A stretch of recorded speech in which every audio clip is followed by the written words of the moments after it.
This video format is designed to help you prepare for objective structured clinical examinations, or OSCEs.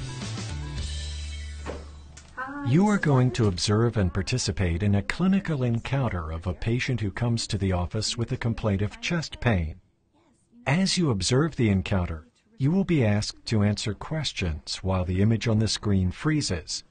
Such questions will allow you to practice history-taking and physical examination skills, as well as your clinical reasoning skills in developing an assessment or differential diagnosis and a plan, that is, an appropriate next diagnostic workup. You will have time to record your findings and receive feedback. Tell me your special concerns today. I'm a little worried because I've been having sharp pains in my chest for the last 2 weeks. What findings might be important to look for as you observe this patient? Level of distress, labored breathing, skin color, central and peripheral cyanosis, respiratory rate. 2 weeks ago, I was reading a story in the paper about a car crash when I noticed sharp pains in my left chest. I was sweating and short of breath for about 5 minutes. My heart felt like it was racing. What possible causes of chest pain are you considering? Angina, GERD, panic attack, musculoskeletal chest wall pain. Can you tell me how severe the pain was on a scale from 1 to 10, with 1 being very faint and 10 being severe? I was 5 over 10. Did it move into your neck or down your left arm? No, it was just in my chest. How have you been since then? I've had 2 other episodes. One of them was about 10 days ago when I was lifting some books. The other was about 5 days ago when I was talking with my sister about our father's death. He died 3 months ago in a car crash. Did you have any other symptoms when you had these chest pains? Well, yes, I had the same sweating and shortness of breath, but with some lightheadedness during the most recent one. What was the level of pain? The same, about 5 out of 10 for about 5 minutes. Then the pain just went away while I was sitting there. I keep feeling so lost and panicked since my father died. How are you feeling today? Today I'm feeling fine, but I haven't been sleeping well. It's strange. I never felt anxious or depressed before. What cardiovascular risk factors do you need to consider in this patient? And which one has the highest risk for coronary artery disease?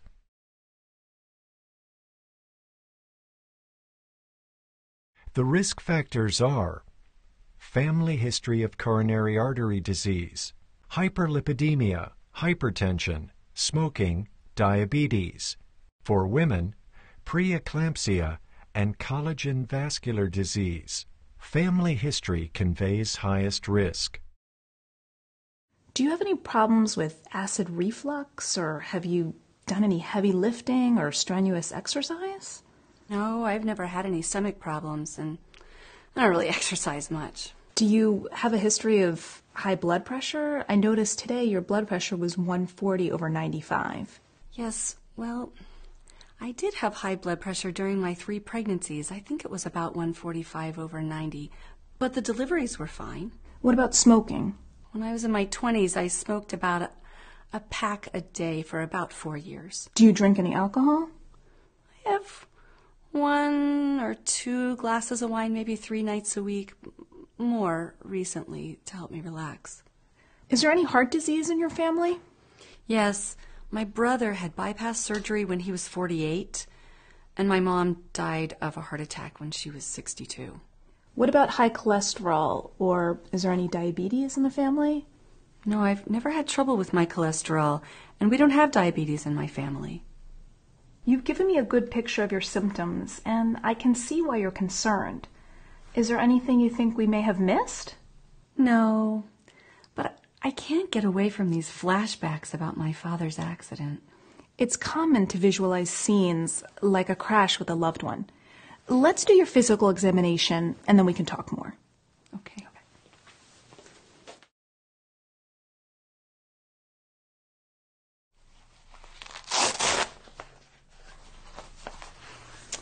I see your blood pressure is 150/95 and your heart rate is 95 today. These are both somewhat elevated. I would like to begin by examining your lips and nails for color and then listen to your lungs. Okay. Examine lips and nails for cyanosis.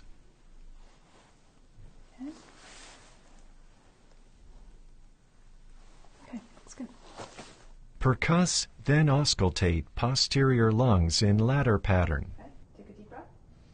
Listen to the lungs, making sure to listen to the right middle lobe under axilla. One more time.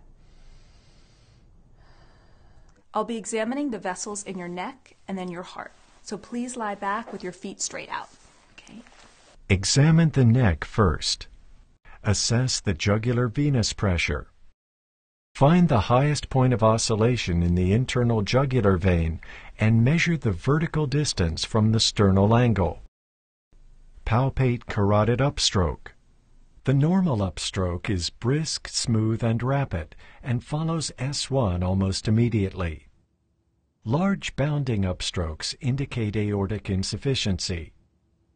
Listen for a bruit, which is a whooshing murmur-like sound, often from atherosclerotic narrowing of the carotid artery.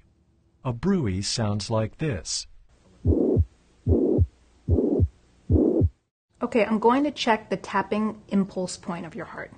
Palpate the point of maximal impulse. You can do this and listen to the heart sounds by listening under the gown without exposing the chest. You may notice tapping, which is timed at the beginning of systole. The point of maximal impulse may be sustained or diffuse, meaning spread over more than one intercostal space. Listen for S1 and S2 in each of the 6 listening areas. In the aortic area, in the right second interspace close to the sternum. In the pulmonic area, in the left second interspace close to the sternum. In the left third interspace. In the tricuspid area, in the left fourth and left fifth interspaces. And in the mitral area at the apex. Use the diaphragm at the right upper sternal border and the lower left sternal border. Use the bell at the apex. Listen to and palpate the abdomen. The following findings may be heard in the cardiac auscultation of this patient. Can you identify these heart sounds?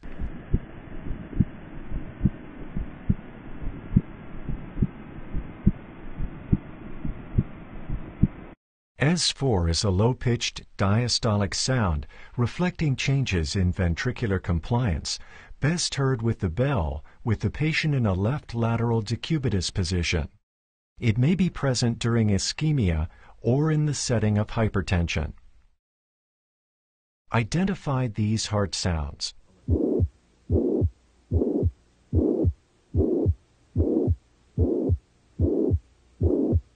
Mitral regurgitation is a holosystolic murmur reflecting mitral valve dilatation, best heard at the apex that may radiate to the axilla and lower left sternal border. It may occur with transient ischemia. Assess congestive heart failure, CHF, in patients with extensive myocardial infarction that compromises cardiac output due to decreased stroke volume or heart rate. Which findings on the cardiac exam have the best evidence for congestive heart failure? Rowels, an elevated JVP and an S3 consistently predict heart failure.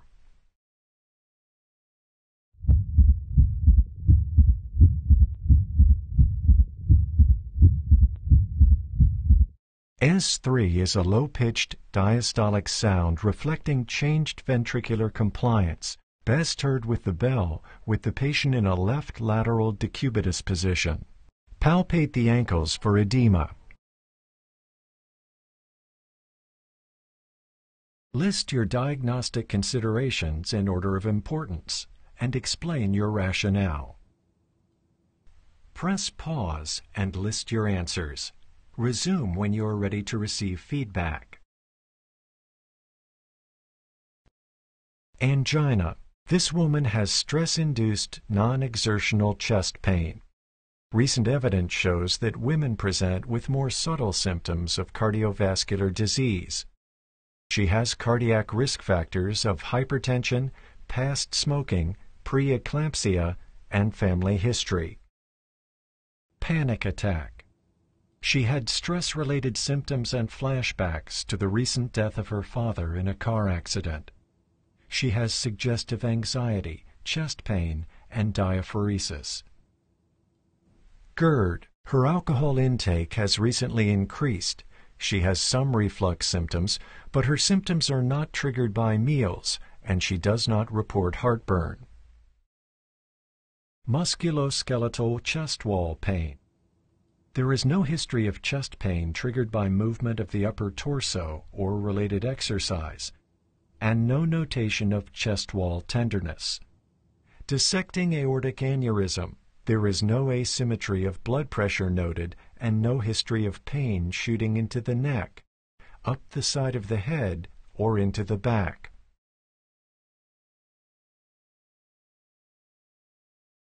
List 5 next steps in your diagnostic workup. Press pause and list your answers. Resume when you are ready to receive feedback. EKG. About 80% of patients with an acute MI have an initial EKG that shows evidence of new infarction or ischemia if read correctly. However, among patients mistakenly discharged from the emergency department, up to 50% have normal or non-diagnostic EKG findings. Stress echo. This is the test of choice for women with atypical chest pain. The echocardiography stress test has a sensitivity of 90% and specificity of 79% for women, and 85% and 96% for men. Consider a trial of a proton pump inhibitor for 4 to 6 weeks for possible GERD. Chest X-ray may be helpful to look for a widened mediastinum, which can be evidence of aortic dissection. Behavioral therapy, to learn management strategies for anxiety and panic disorder. In sum, this is a 50-year-old school counselor with 3 episodes of left substernal chest pain over the prior 2 weeks, rated 5 to 10 in intensity, with associated sweating and shortness of breath. The first episode was precipitated by reading about a car crash, the cause of her father's recent death. The patient had hypertension during pregnancy and a brief smoking history in her 20s. There is a strong family history of coronary artery disease. Her mother died of a myocardial infarction at age 62, and her brother had a coronary bypass at age 48. There is no history of diabetes. Her physical examination is unremarkable, except for her blood pressure of 150/95. The differential diagnosis includes angina, especially suspect due to her symptoms, history of hypertension during pregnancy, and family history.